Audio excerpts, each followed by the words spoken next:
Hello నమస్తే welcome to CM today నేను మీ మధు.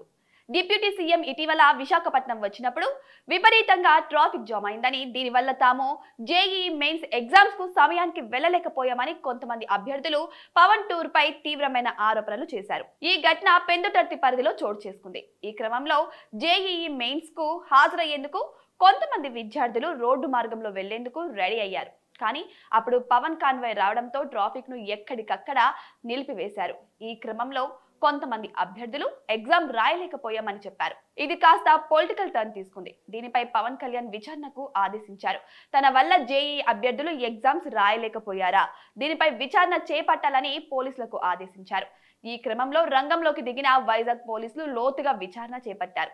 అసలు పవన్ కళ్యాణ్ పర్యటన నేపథ్యంలో ఎక్కడ కూడా ట్రాఫిక్ ను ఆపలేదన్నారు. ట్రాఫిక్ ఎక్కడికక్కడ క్లియర్ గా ఉందన్నారు. తాము వాట్సాప్ లొకేషన్లను ట్రేస్ చేశామన్నారు. అభ్యర్థులు వెళ్లిన తర్వాత మాత్రమే పవన్ కళ్యాణ్ కాన్వాయ్ వెళ్లిందని వైజాగ్ సిపి క్లారిటీ ఇచ్చింది.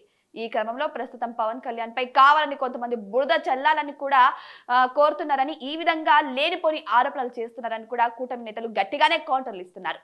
ఇది ఇలా ఉండగా పవన్ కళ్యాణ్ చిన్న కుమారుడు మాక్ శంకర్ సింగపూర్ లోని స్కూల్లో చదువుకుంటున్నారు. అయితే తాజాగా ఆయన చదువుకుంటున్న స్కూల్లో అగ్ని ప్రమాదం సంభవించింది. మాక్ శంకర్ చేతికి కాళ్లకు తీవ్రంగా గాయాలు కూడా అవడం జరిగింది. వెంటనే సిబ్బంది పిల్లల్ని ఆసుపత్రికి తరలించారు. మొత్తంగా 19 మంది వరకు గాయపడ్డారు. ప్రస్తుతం పవన్ కుమారుడు కోలుకుంటున్నారని డాక్టర్లు చెప్పారు. పవన్ ఈ రోజు సాయంత్రం సింగపూర్ కు వెళ్ళనున్నారు. తర్వాత ఇక ఆయన ప్లాన్స్ ఎలా ఉంటాయి, తర్వాత ఎప్పుడు ఇండియాకు వస్తారు, మరి ఇండియాకు వచ్చిన తర్వాత ఆయన పర్యటనలు ఎలా కొనసాగబోతున్నాయి, వీటన్నిటి కోసం మనం వేచి చూడాల్సిందే. ఇటువంటి మరిన్ని అప్డేట్స్ కోసం మా ఛానల్ ని సబ్స్క్రైబ్ చేసుకోండి.